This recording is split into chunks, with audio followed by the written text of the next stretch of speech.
I've got operators I talk to and they say, yep, we're paying our preferred return every year or every quarter. They're saying 8%. And I'm sitting there scratching my head thinking, well, preferred return isn't, in my mind, really something you pay. It is a hurdle rate. It's the first tipping point of the waterfall in most deals.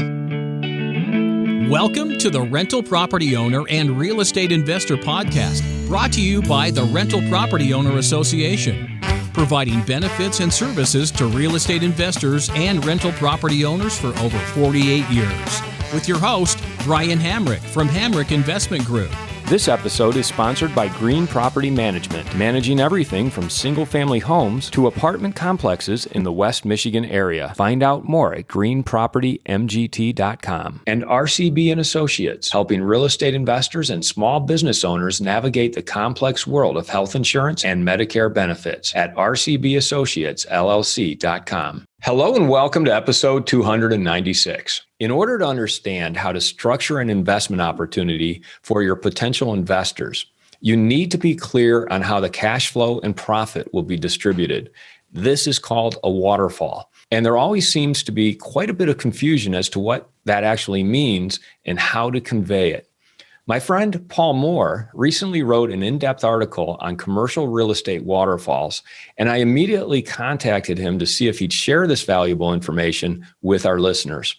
You may have heard Paul previously on this show talking about both apartment investing and self-storage. He is the founder and managing partner of Wellings Capital and has completed over 85 real estate investments and exits. Paul, welcome back to the show. Hey, it's great to be here, Brian. Thanks for having me on. Thank you for agreeing to come on the show and talk about waterfalls. It's not a topic that I've really heard discussed much elsewhere. When I saw your article, it's one of the first places I've ever seen it spelled out. And it's so important because when sponsors are structuring an investment opportunity for investors, you really have to think through, well, what's the equity split going to be? How is the cash flow going to be distributed? And there's not just one way to do it. There's many, many ways.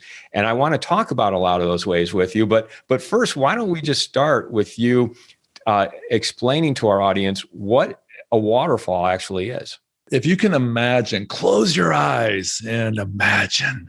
No, seriously, a waterfall coming down the side of a cliff. I was just at Zion National Park, and there's some really famous waterfalls there that go, they look like the old movies, where Godzilla, or not Godzilla, King Kong is bathing the lady in the waterfall or whatever. I think it was probably filmed there. I don't know. But imagine it hitting a pool of water, filling that pool, and then that pool spilling over and dropping down another level. Then not until that pool spills over, it drops another level. That's the concept here. A waterfall shows, what pools have to be filled, what investor pools, before the next one gets anything, typically.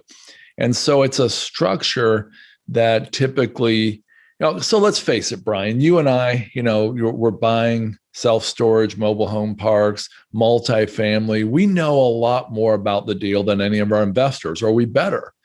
So since we have the knowledge and the inside track, it's expected that we would give the investors the priority in the payout. I mean, if we say you're going to make 50% a year, we better never say that. But if we did, they should challenge us and say, okay, well, if that's true, let me have the first 10 or 15% up front or whatever.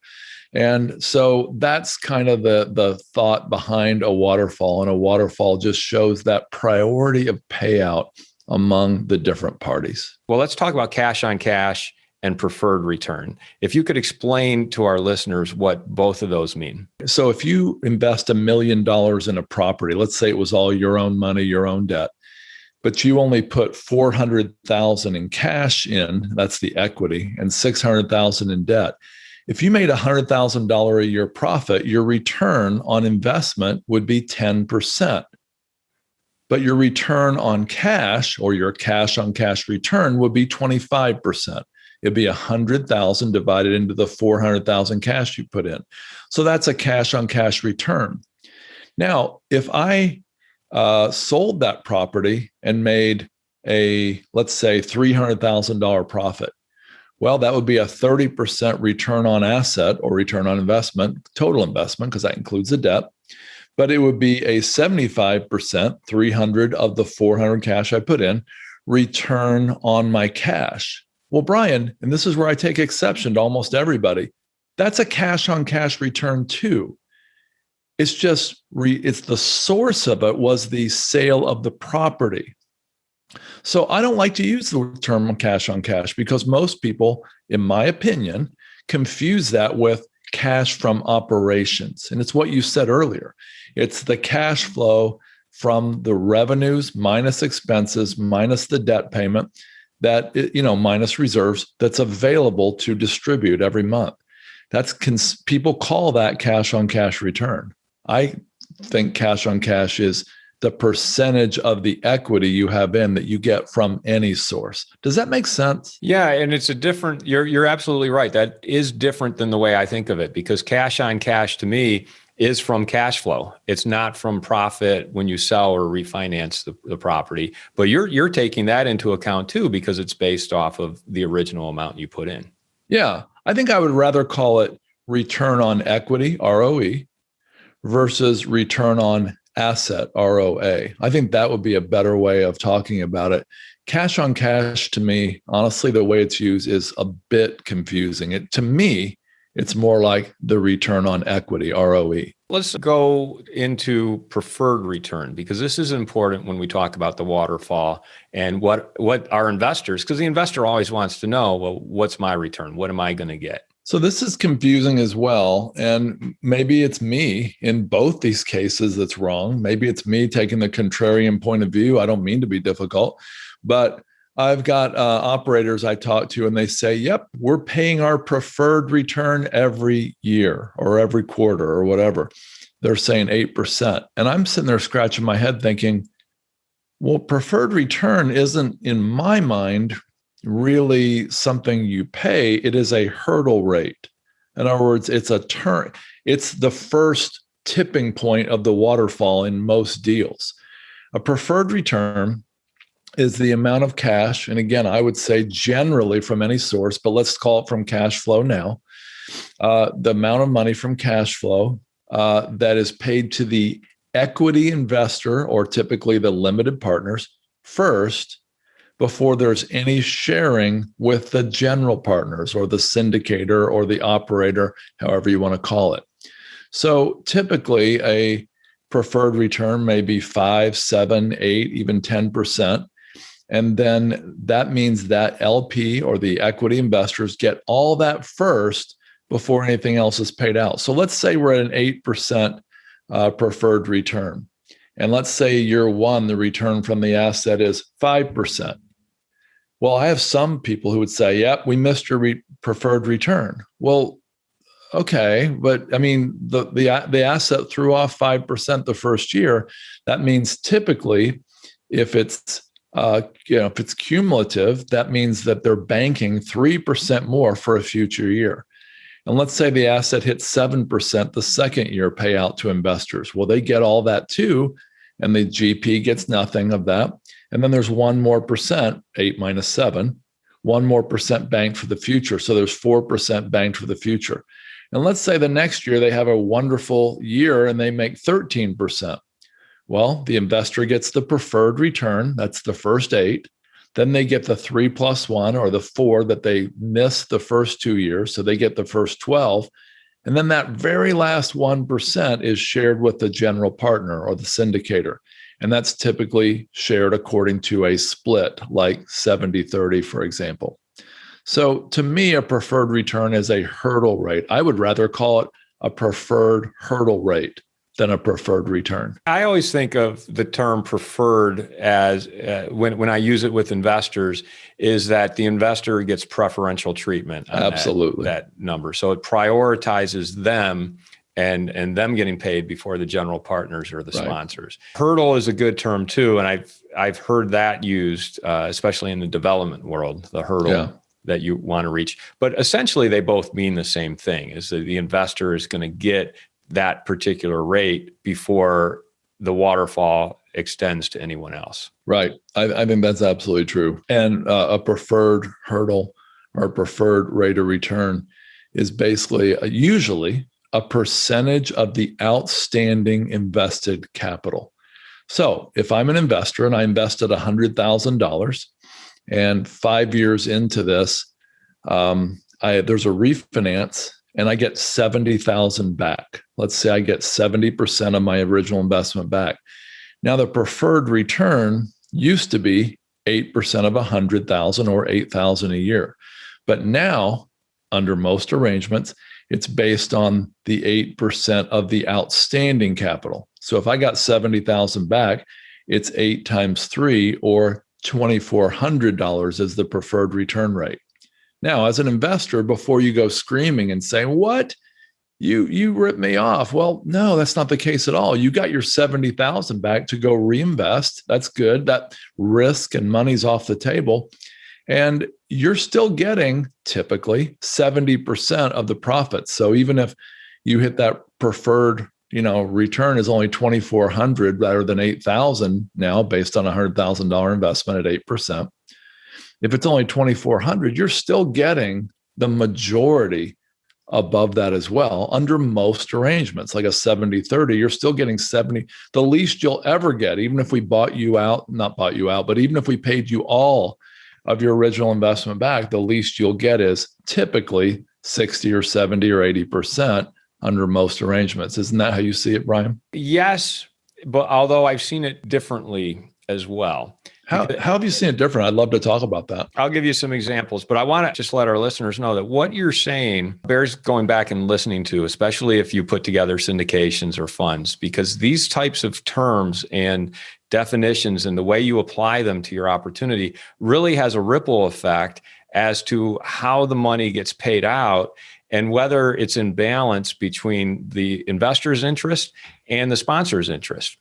And the sponsors being the general partners or whoever puts the deal together, because you want to make sure that everyone is compensated fairly for the equity investors putting in the money and getting a good return, but also the sponsors for all the work they do to bring the investment into reality, that they get compensated fairly too. So there's a couple of things here. One is the cumulative. You use the term cumulative preferred return or cumulative hurdle.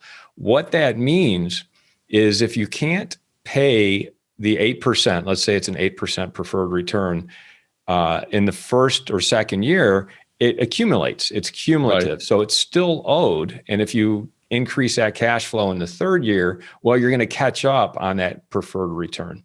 Now, right.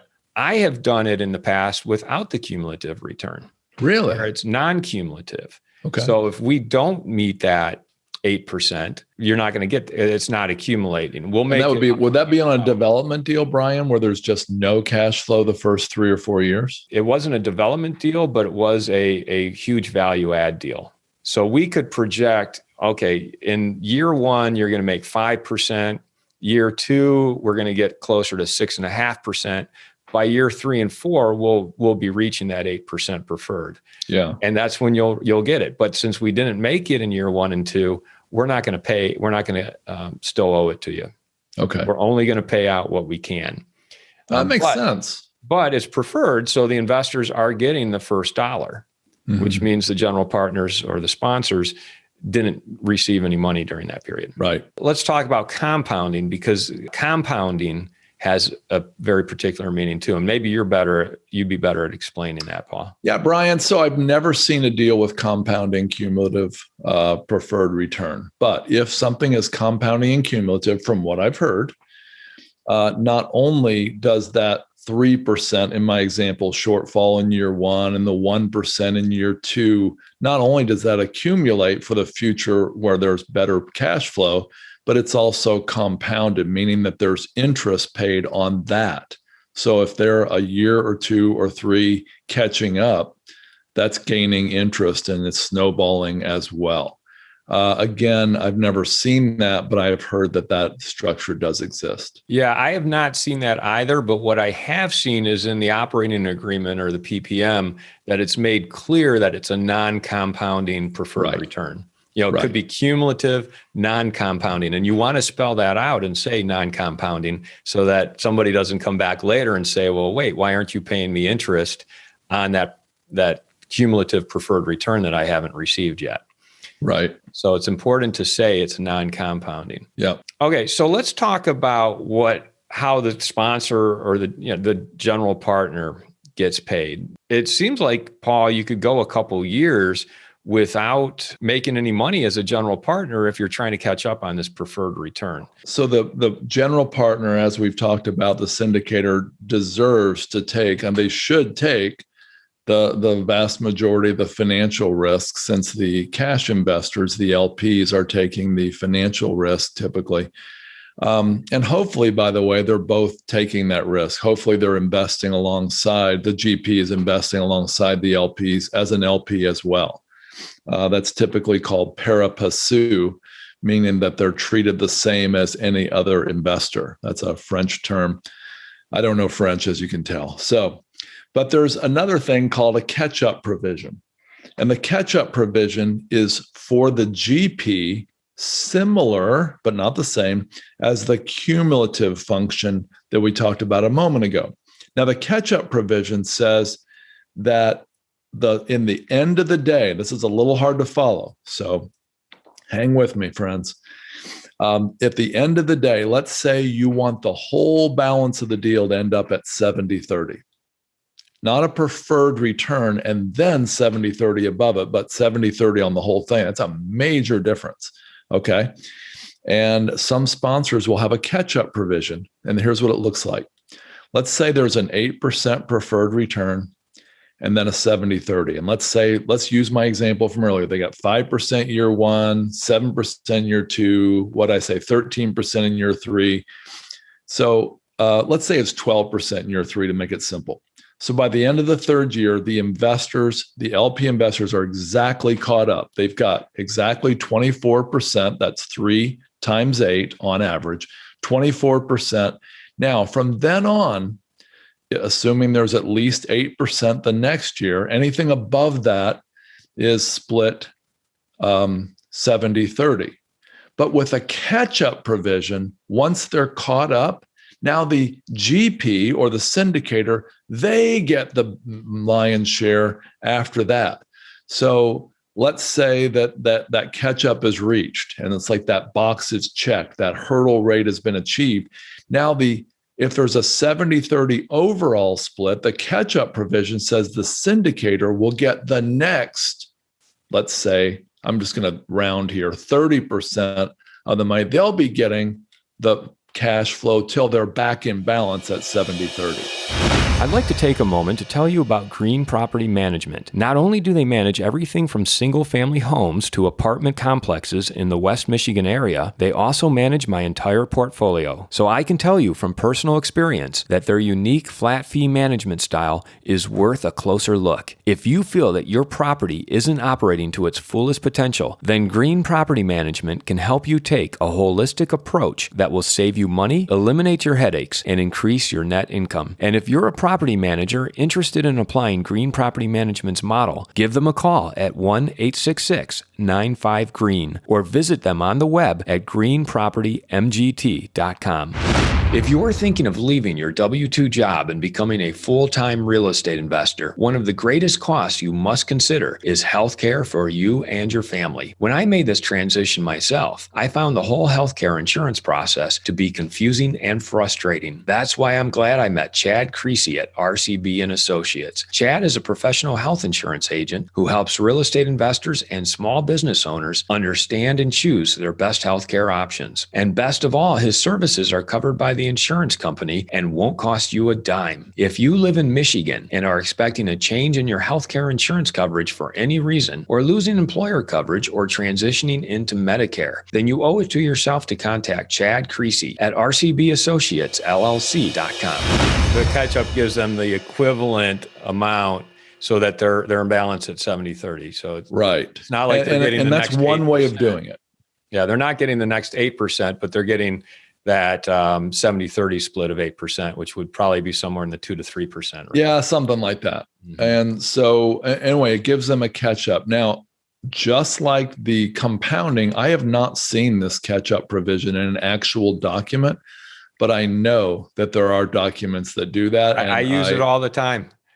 So you have a catch-up provision. Yes, absolutely. Tell me more. Well, to me, it's it's always made sense to prioritize the investors with an 8 pref or whatever that pref return might be.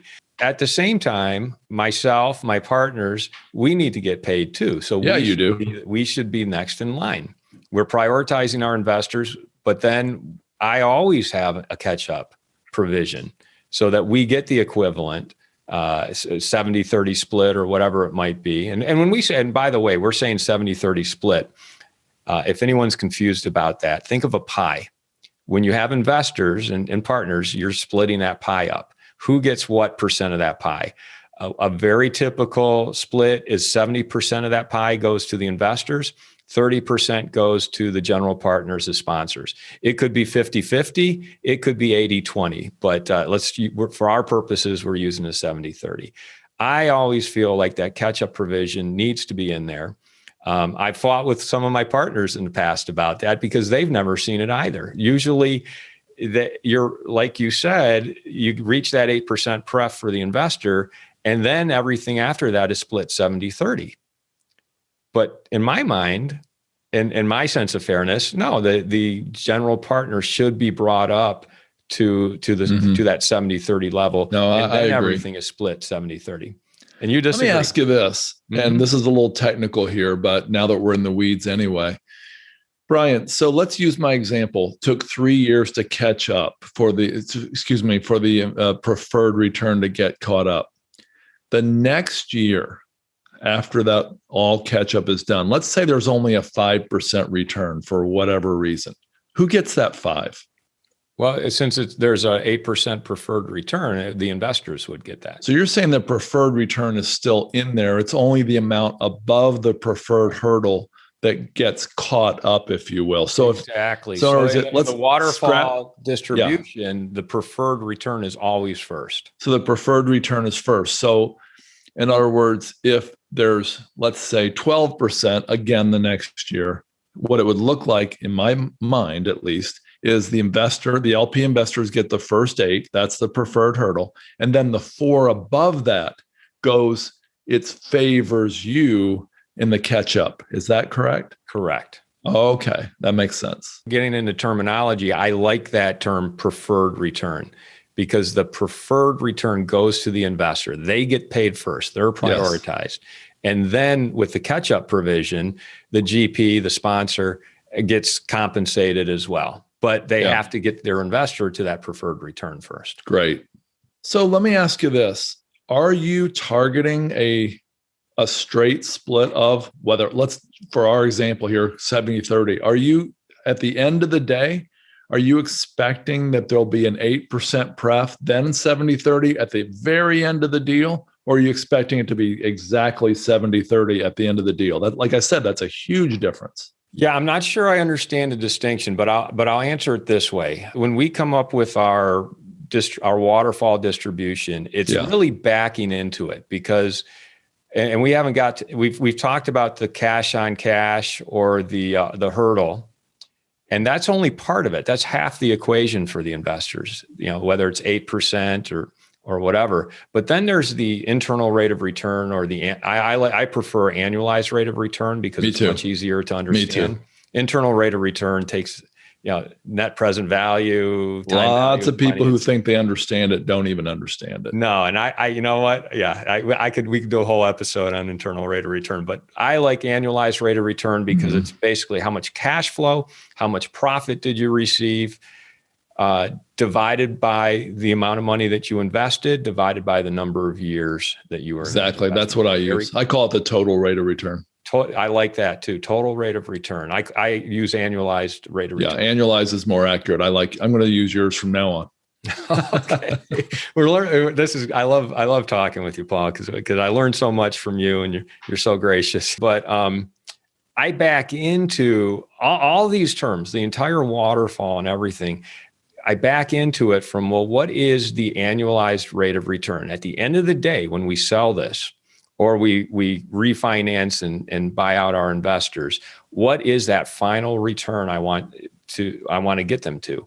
Is it a 15% annualized rate of return, meaning that for every year they're invested in the deal, they're getting to 15%? Or, and some I've done 18%. I think it really depends on the investment and the timing. And to me, everything else follows. Whatever that waterfall is, as long as, even if whether it's a cumulative preferred or there's a catch-up provision or whatever that 70, could be a different split other than 70-30, it all has to lead to that ultimate annualized rate of return that I can confidently project. To me, that everything else just kind of takes second position to that.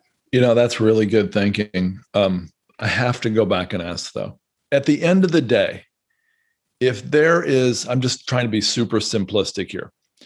If we're using the 8% prep and the 70-30, but with the catch up to the GP, if there's $1 million in total profit, regardless of the source, whether it was cash flow, refinance along the way, and then the ultimate sale, if there's $1 million in profit, is the investor getting 8% a year and then there's a 70-30 split? I don't even know how that math would work. Or at the end of the day, if there's $1 million profit, are the investors getting exactly 700,000 of that cash and you getting 300,000?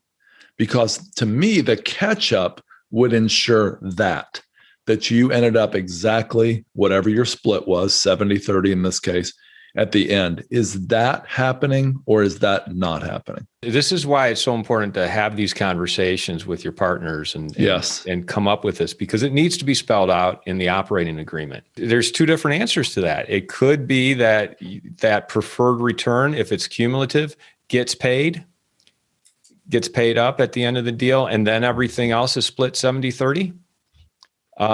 It could also be the cumulative return plus the catch up is paid, and then everything gets split 70-30.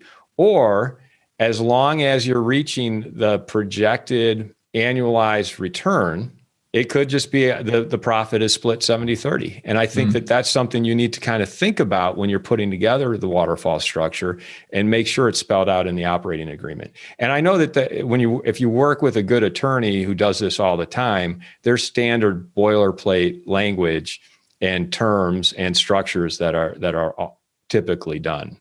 So some of that goes back to the attorney and what they would advise you to do. Right. There's no doubt about it. I definitely don't want the attorney driving this. So I'll tell you that, because one of the attorneys we used before, it was great, but they didn't have they had it non-cumulative, and I'm fine with non-cumulative. It's just not what we wanted to do for our investors.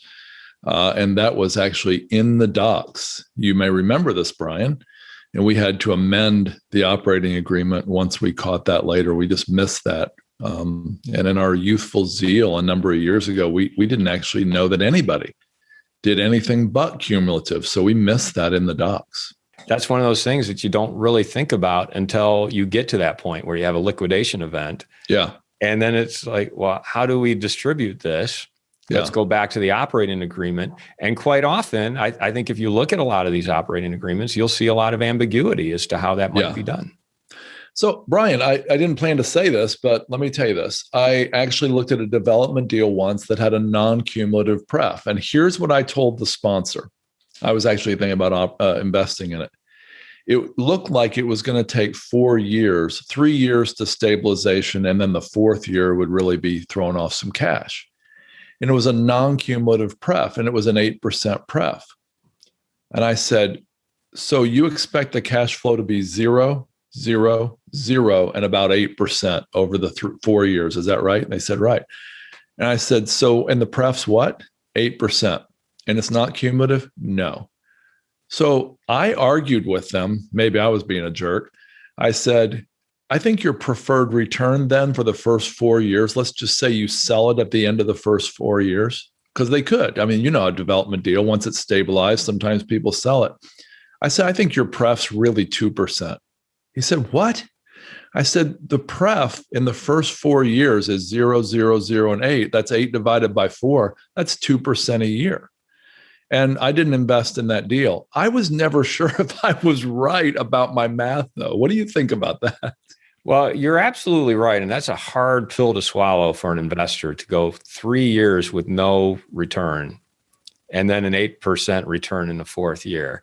There's got to be a rich payout at the end, like a larger split and a larger projection as to what that annual return will be. Yeah. But it's got to be lucrative enough that someone will wait 4 5 years to get to that point. Right. And so my argument would have been under the way I structure my deals now is that investor at the end of year 4, let's say, they're getting the next 32%. That's 8, 8, 8, and 8. That's the hurdle rate before I get any split. The cumulative 8% a year, right? And so how in the world, now as a general partner, now let's talk about something else. And you said this very well, and it got me thinking. If it's so rich on behalf of the investor, the LP, it can actually hurt the LP. Why? Here's why. Because, I don't know if you've heard about these institutional investors, these huge family offices and institutions that come in and they basically say, look, we've got all the money you'll ever need, but we want a 90-10 split. And it's like, so the operator gets 10% and a preferred, let's say a 10% pref, even a 12% preferred return, and then a 90-10 split above it. If the operator gets so far behind, let's say that cumulative 12% a year stacking up, and the economy turns against them, the water pipe breaks, whatever happens, and they get so far behind, they realize that even if I catch up, I'm only going to make 10% a year, I give up. And they may not even say they give up, but in their heart, they turn their attention and their efforts and their passions onto other projects. And the LP investors who demanded this crazy high hurdle rate and split actually get burned in the end, and everybody loses. Can you see that happening? Absolutely. And that's why it's so important that the investors' interests and the general partners sponsors' interests are aligned. The general partners have to make money. They have to be compensated because they are steering the ship. Yes. And if they don't see that profit potential, then they're not going to steer that ship in the right direction. They're going to lose interest and move on to something else. So it has to be a win-win for both parties. And that's why I argue with you about the catch-up provision. Let's catch up the general. No, that makes sense. Let's get them paid. What Paul, what are some of the other interesting structures that you've seen out there? So I know a guy in Pennsylvania. I met him at a conference and he was so confident. He had so many investors clamoring to get in his deals that he changed his thing. He now pays an 8% return a year. And I guess he calls it 8% preferred, but I'm not sure. And then he keeps everything above that. And he said, yeah, these people just want income, and 8% is really good. And it's practically guaranteed based on my great track record. That's what he told me. And he said, I just keep everything above that. And so it's basically an 8% pref and a 0-100 split, I guess. And then he said, when I sell the asset, I give them a 50% per year bonus. And I said, wait, no, what? He said, yeah, when I sell the asset, I give them 4% extra a year. So they actually ended up making 12% a year. I said, well, what if you double or triple the value of the equity? He said, I get everything above that. So he said that's his structure. And I thought that was quite interesting. Have you ever heard of anything like that, Brian? No, but I like it. I mean, I know a lot of people in the note world who have funds that are paying out 8%, just a flat 8%.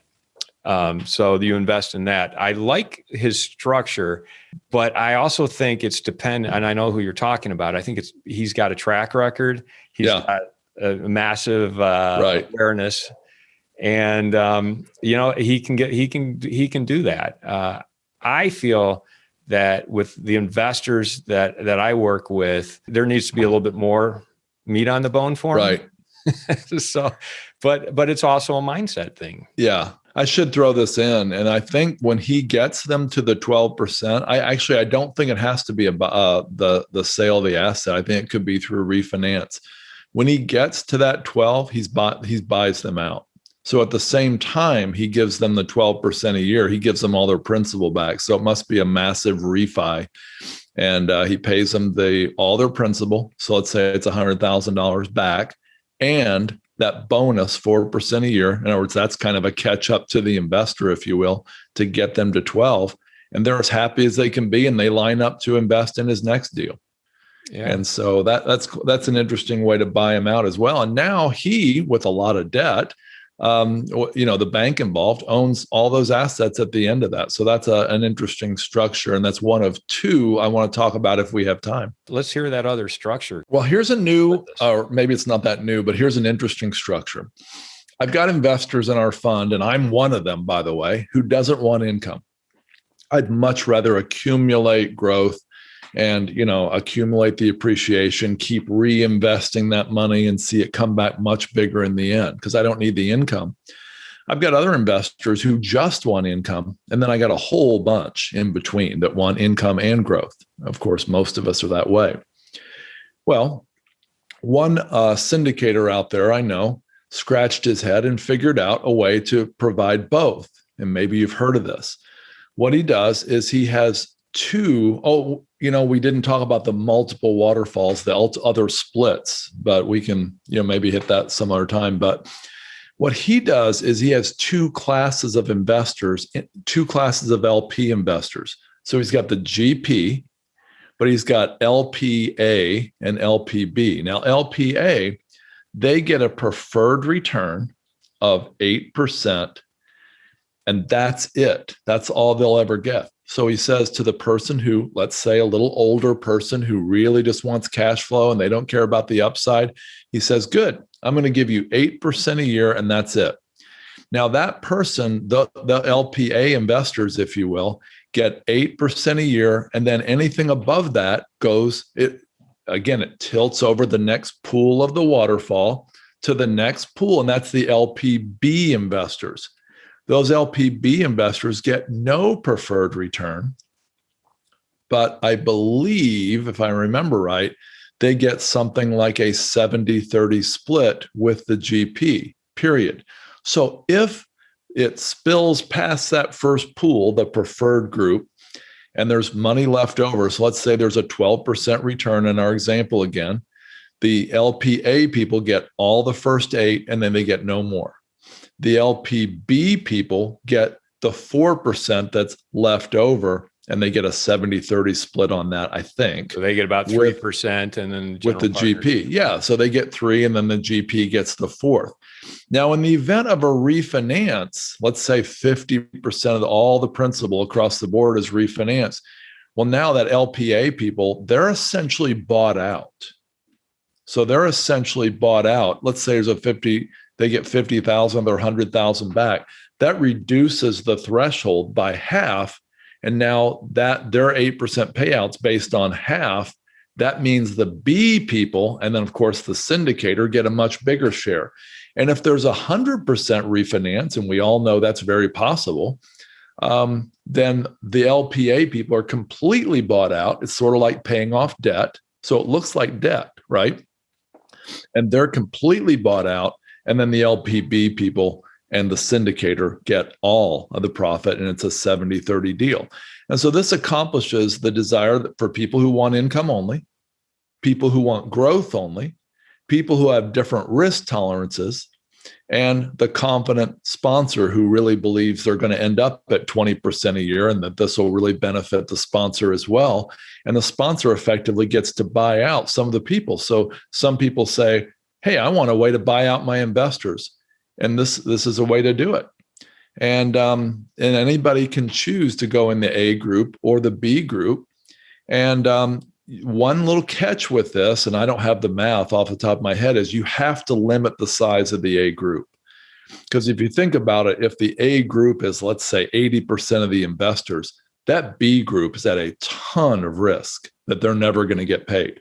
And so I think what I heard, somebody who did the math on this said that you have to limit the A group to 25% of the cash, of the equity. So if you have $1 million pool of money, you only want 250,000 in that A group. Now, when you think of it that way, that B group is at far less risk than it initially sounded like, because that waterfall is going to spill over much faster when you're only limiting that size of that A group. Does that make sense? You know what? That makes perfect sense to me because I've been struggling with a new opportunity and how to split it up. And that's along the lines of what we've been thinking. Really? But what it illustrates is that there are so many ways to split up the water, to direct the waterfall, to split up the cash flow between the investors and the sponsors, that it really, having a conversation like this with people like yourself who have done this many times and have talked to many people and really have a lot of knowledge in that area is immensely helpful. I know you have a heart out, and I want to be respectful of that. How can people find out more about you, Paul, or get in touch with you? And how can they get this information you put out there on Waterfalls? Well, I've got an article on my website, and you can email us at invest@wellingscapital.com, or you can just go visit our website, wellingscapital.com, WELLINGS capital.com. And you can get my free course on commercial real estate investing. I've got ebooks on self-storage, mobile home parks, a book on apartment investing, and this article on waterfalls and another one on preferred return, since we covered all that today. Paul, I wish we could talk for another hour. I mean, you're always just as fond of knowledge, and you're. Well, let's do it. Yeah, we'll do it again. Let's maybe we'll get some feedback on this and have a deeper conversation. Maybe you've got some other topics you want to do. You're welcome to come back on the show anytime. Okay, Brian, I really appreciate it. And I want to thank you again. One of the first podcasts I ever did with you was with you almost 5 years ago. And when you told me your dad thought that he really enjoyed that podcast, I have never forgotten that. And I always think of that, of how nervous I was and how experienced you were. And I want to thank you for helping me get jump started into the podcast world. You're welcome, and thank you right back at you. Thank you so much, Paul. Okay, my friend. Take care. I want to thank everybody for listening to this episode. I'm your host, Brian Hamrick from Hamrick Investment Group, and you can find out more about me by going to higinvestor.com. That's higinvestor.com. And you can also ask questions and join us on Facebook by going to RPOA, Rental Property Owner and Real Estate Investor Podcast. This episode was sponsored by Green Property Management, managing everything from single-family homes to apartment complexes in the West Michigan area. Find out more at greenpropertymgt.com. And RCB and Associates, helping real estate investors and small business owners navigate the complex world of health insurance and Medicare benefits at rcbassociatesllc.com. You've been listening to the Rental Property Owner and Real Estate Investor Podcast, brought to you by the Rental Property Owner Association. You can find out more at rpoaonline.org. If you enjoyed this podcast, please go to iTunes to subscribe, rate, and review.